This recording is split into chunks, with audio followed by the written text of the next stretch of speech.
As you may know, Grandma was our best friend and soul sister. We did almost everything together, and through those experiences, we were able to learn many things from her, but here are just a few. Every morning starts with coffee, but coffee is not exclusive to mornings.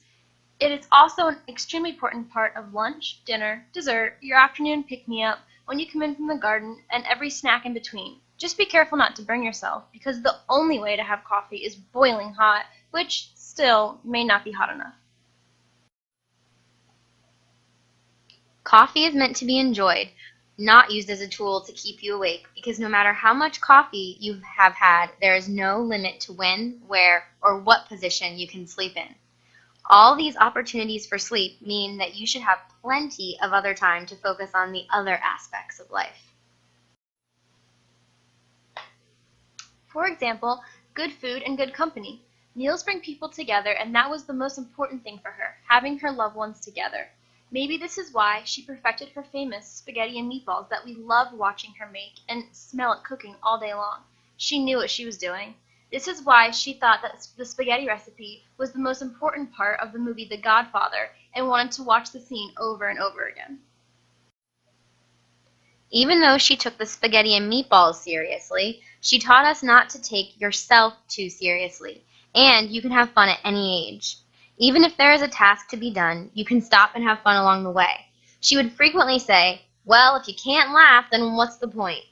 And what's more, any mood can be made better by getting your motor going, as she would say. And confidently singing songs, even if you didn't know the words and have to make up your own. Whether there is laughing or tears, there is one thing that is certain. There will always be a camera, and there is no such thing as too many pictures. This includes pictures of pictures and selfies. In my opinion, and after organizing all her pictures, I think it's fair to say that she had more pictures of her flowers than anything. Her gardens were her sanctuary. She was absolutely dedicated to her plants and flowers, each one a friend that she was eager to introduce us to.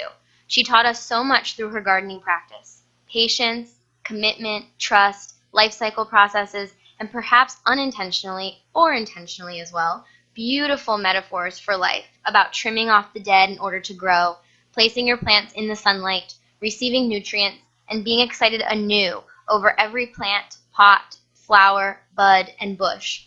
Her love and respect of nature has influenced many of us in very profound ways.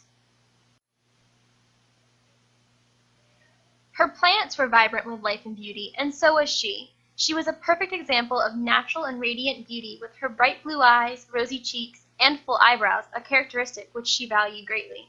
She was a perfect blend of glamorous and practical. She could dress to the nines and yet also be completely comfortable in her yard clothes. She was confident with who she was and how she felt in her own skin.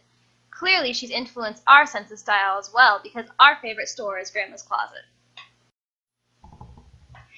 If you haven't noticed yet, she wore her shower caps for any occasion: sleeping, gardening, cooking, keeping her hair back and the bugs away, or preserving her hairstyle, and she most certainly started a fad.